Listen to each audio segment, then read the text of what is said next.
Howdy, folks.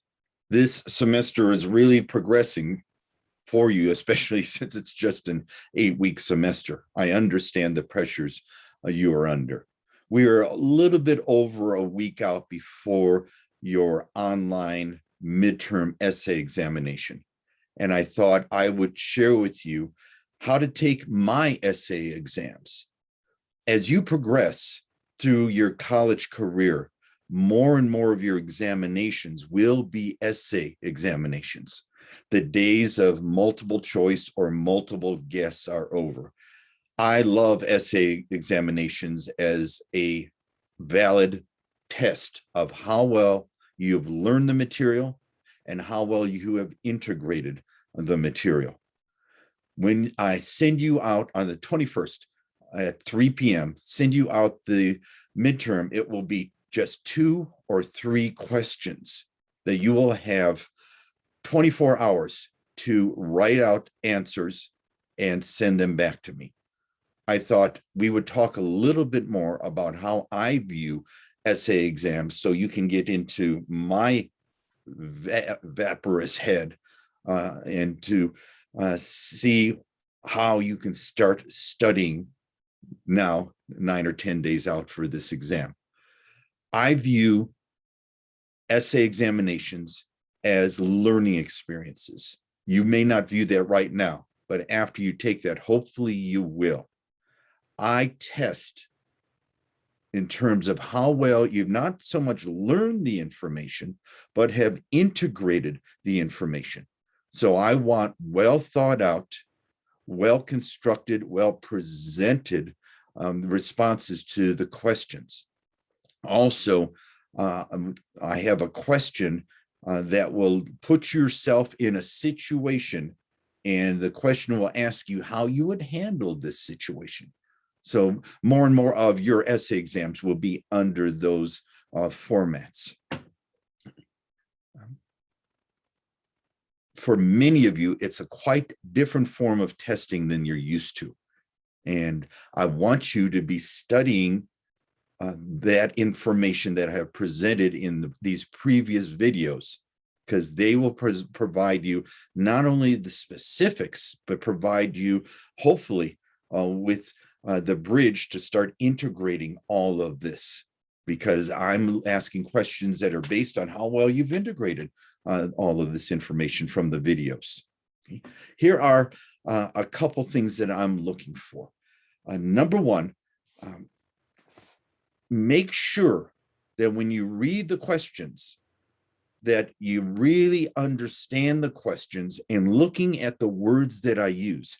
Right now, at this moment, I have sent out 4 questions, possible questions to some of my colleagues around the country to see which ones of those they think are well constructed, that you can answer easily and provide us with the information you need.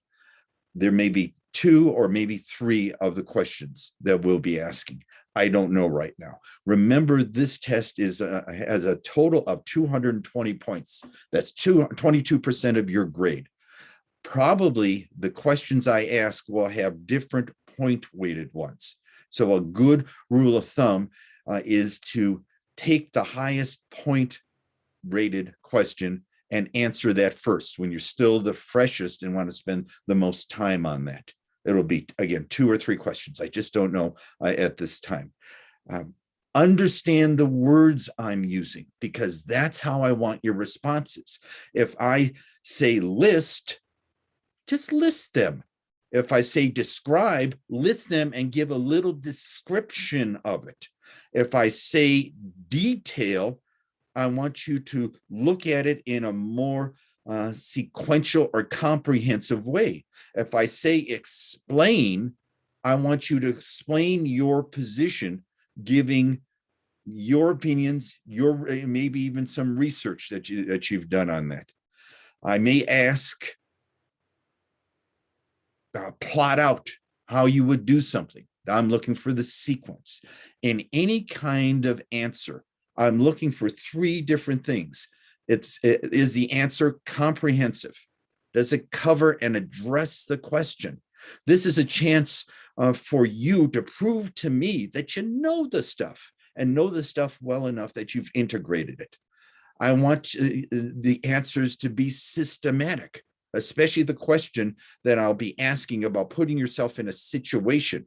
I want a systematic response, a sequence.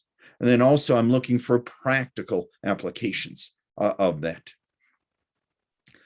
Answer the question directly. Don't fall on both sides. Some people just don't answer the question or just do it very briefly, almost too briefly. I want well thought out, comprehensive, systematic answers. Some people go to the other extreme, hoping that if they bullshit me enough with a long response, they will wear me down. You can't bullshit a bullshitter. Okay, I want something in the sweet spot in the middle that comprehensively and completely and directly answers the questions in a systematic, clear, well thought out way without becoming too verbose. When you receive the questions, don't start answering it in a flow of consciousness. That will only see you through maybe 10 minutes worth of work. Make notes. Make sure you understand it. May print out the questions so you can highlight things or even start writing an outline before you start answering those. I'm looking for organized and presented responses. Each of the questions I'm thinking right now, if I were to answer the questions, will be at least 4 or 5 pages, printed pages of response. That's the severity of the questions I'm asking. Requires a big response, 4 or 5 pages, printed pages of response. If the question asks for different parts or steps, make sure you use side headers, maybe emboldened side headers that says, this is session 1, session 2, session 3, session 4. If it has many parts in it that I'm asking for, put a side header on the part, supervision skills, team building skills, whatever it is. So you organize that so it's easy for me to read. If I don't know where you're going with the answer, I can't grade you properly. Again, prove to me you know the stuff. I will have at the end of each question the point total. So look at the point total there. And if it's 2 questions, there'll be different point totals. Again, spend time with the higher point total ones.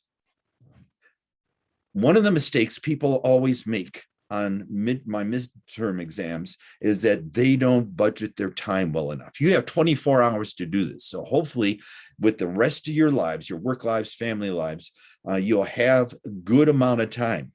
I don't know, 2, 3, 4 hours to answer this.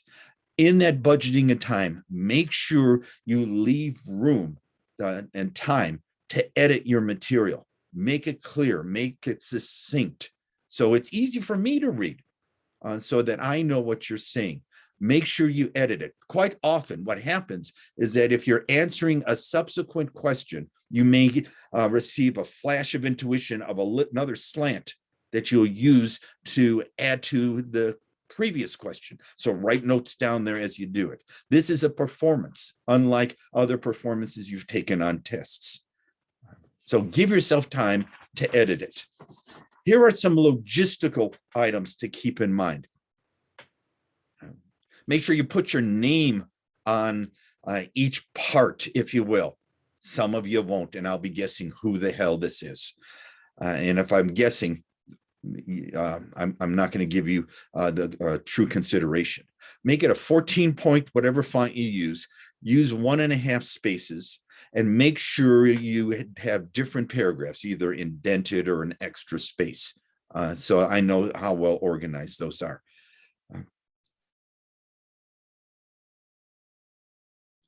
Also, depending on your operating system, figure out how much capacity your attachments have.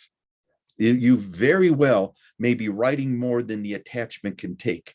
If that's the case, write out one question for one attachment and another question for another attachment, and make sure you headed that question number one, question number two. So I know there's two different attachments. When you return the email to me, you can have the two attachments, but some of you have operating systems that have a very limited capacity for the attachments. So make sure that there's enough room on that. Sorry, I know a couple of you have taken my Psych 257 course, the positive psychology course, which is the only course like that taught in the entire state. And you had a midterm in that. Sorry, it's not going to be the same kind of midterm I gave you. This one will require more written systematic answers. By the way, for all of you, you have one course in your program. That is up to you. You may want to consider taking the Psych 257 course from me. It requires having taken Psych 101, because we go from a higher level like this course. It is person to person in class on campus. And next spring semester, it'll be on Tuesday afternoons at 4 at Psych 257, positive psychology. It is a life-changing experience for most people. Hopefully, this will answer some of your questions. Get into my head. Look at the themes that I put in on the video so far. I'll be probably in the next week adding a couple more videos on different elements. Get into my head. Think what I'm thinking. And then when you receive the questions, get into my head of what I want to hear. Again, I want to hear integrated responses, well thought out, well organized, tight, direct responses. One question will be about describing a situation. Another question will be looking at a scenario and how you would handle that scenario. So each of those questions, and maybe a third one, will be asking those kinds of things. Again, each of these questions, if you answer them completely and completely well, will be 4 or 5 or maybe more printed pages. So hopefully this gives you some ideas of the essay examination, about what I am looking for. After you take this, hopefully it'll be a good learning experience for you, because this is a performance. And sometimes, no matter how well we prepare, rehearse, and integrate, we learn from the actual performance of it. So hopefully you do learn from this. Again, if you have any specific questions, email me and I will answer those. Best of luck next Sunday, the 21st.